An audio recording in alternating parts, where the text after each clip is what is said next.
এই সূরাটি শোনার সাথে সাথেই চারদিক থেকে খুশির খবর আসতে শুরু করবে। এই সূরাটি মূলত তারাই শুনবেন যারা খুবই অভাবে আছেন, কষ্টে আছেন, কোনোভাবেই যাদের মনের আশা পূরণ হচ্ছে না, যারা গরিবি দূর করতে চান, ঋণ পরিশোধ করতে চান এবং যারা চাকরি হারিয়ে দিশেহারা হয়ে পড়েছেন, কোনোভাবেই কোনো মাধ্যম খুঁজে পাচ্ছেন না। আজকের এই গুরুত্বপূর্ণ সূরাটি শুধুমাত্র তাদের জন্যই। কষ্ট করে সূরাটি আপনারা মনোযোগ দিয়ে প্রথম থেকে শেষ পর্যন্ত শুনুন। ইনশাআল্লাহ এই সূরাটি শোনার উসিলায় আপনাদের সকল অভাব অনটন গায়েব থেকে দূর হয়ে যাবে, সকল ঋণ পরিশোধের ব্যবস্থা হয়ে যাবে, মনের সকল অপূর্ণ আশা আকাঙ্ক্ষাগুলো পূরণ হয়ে যাবে। আপনি যা চাইবেন সাথে সাথে তাই কবুল হবে ইনশাআল্লাহ।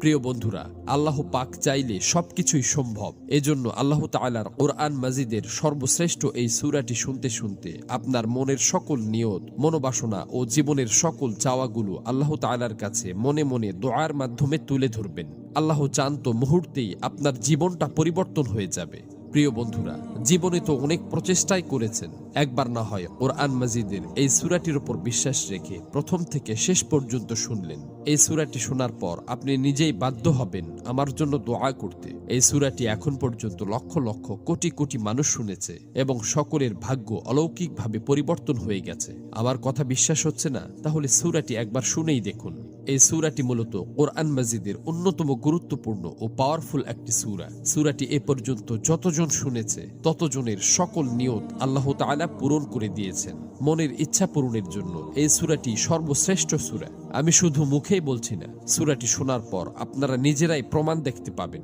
এজন্য কোরআন মাজিদের উপর বিশ্বাস রেখে দ্রুত সূরাটি একবার শুনে নিন। ইনশাআল্লাহ সাথে সাথেই রেজাল্ট পাবেন। মহান আল্লাহর কাছে দোয়া করি, হে আল্লাহ, যারা যে নিয়তে যে উদ্দেশ্যে এই সূরাটি সম্পূর্ণ শুনেছে এবং শুনবে, আপনি তাদের জীবনের সকল উদ্দেশ্য এবং মনের সকল আশা আকাঙ্ক্ষা গায়েব থেকে পূরণ করে দিন। আমিন। কমেন্ট বক্সে আপনিও আমিন লিখে উন্মুক্ত দোয়ায় শরীক থাকুন, কেননা কে জানে যে কার মুখ থেকে বলা আমিন কখন কবুল হয়ে যায়। তো চলুন সূরাটি শুনে নেওয়া যাক।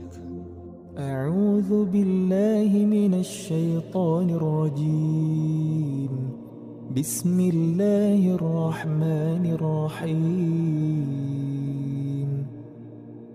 يا أيها الذين آمنوا أوفوا بالعقود. أحلت لكم بهيمة الأنعام إلا ما يتلى عليكم غير محل الصيد وأنتم حرم. إن الله يحكم ما يريد.